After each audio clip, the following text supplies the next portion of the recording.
వచ్చే శాసనసభ ఎన్నికల్లో ముఖ్యమంత్రిగా స్టాలిన్కే అవకాశం ఉందంటూ లయోలాలో చదువుకున్న విద్యార్థుల సంస్థ చేపట్టిన సర్వేలో 77.83% మంది అభిప్రాయాలు వ్యక్తం చేశారు. వచ్చే శాసనసభ ఎన్నికల దృష్ట్యా ప్రస్తుత రాష్ట్ర ప్రభుత్వ పనితీరు, ప్రజల సమస్యలు పరిష్కరించే పార్టీలు తదితర 10కి పైగా ప్రధాన ప్రశ్నలతో రాష్ట్రంలోని 234 నియోజకవర్గాల్లో చెన్నైలోని లయోలా కళాశాల పూర్వ విద్యార్థుల ఇండియా అరసియల్ జననాయక యుక్తిగల్ సంస్థ సర్వే చేపట్టింది. ఫిబ్రవరి 5 నుంచి ఈ నెల 17వ తేదీ వరకు జరిగిన ఈ సర్వేలో 70,922 మంది వద్ద అభిప్రాయాలు సేకరించారు. వచ్చే ఎన్నికల్లో ముఖ్యమంత్రిగా అవకాశం ఉన్న నాయకుల్లో స్టాలిన్ వైపు 77.83% మంది మొగ్గు చూపుతూ అభిప్రాయాలు వ్యక్తం చేశారు. తరువాతి స్థానాల్లో వరుసగా అన్నాడీఎంకే ప్రధాన కార్యదర్శి ఎడప్పాడి పళనిస్వామి, ఉప ముఖ్యమంత్రి ఉదయనిధి స్టాలిన్, బీజేపీ రాష్ట్ర మాజీ అధ్యక్షుడు అన్నామలై, టీవీకే అధ్యక్షుడు Vijay, ఎన్టీకే chief convener Seeman, PMK నేత అన్బుమణి, అన్నాడీఎంకే తిరుగుబాటు నేత ఓ పన్నీర్ సెల్వం, ఏఎంఎంకే ప్రధాన కార్యదర్శి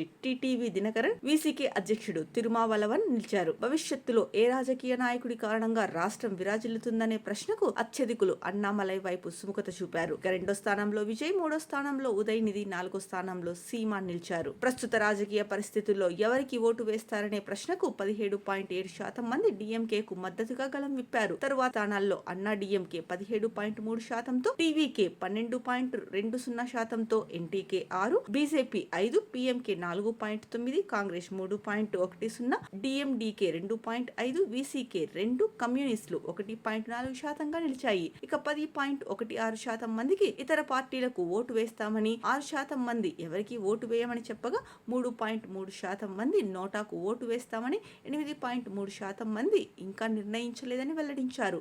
రాష్ట్రంలో కూటమి ప్రభుత్వం ఏర్పాటు చేయాల్సి ఉంటే ఎవరికి అవకాశం కల్పిస్తారనే ప్రశ్నకు 33.60% మంది డీఎంకే, కాంగ్రెస్, వీసీకే కూటమి వైపు మొగ్గు చూపారు.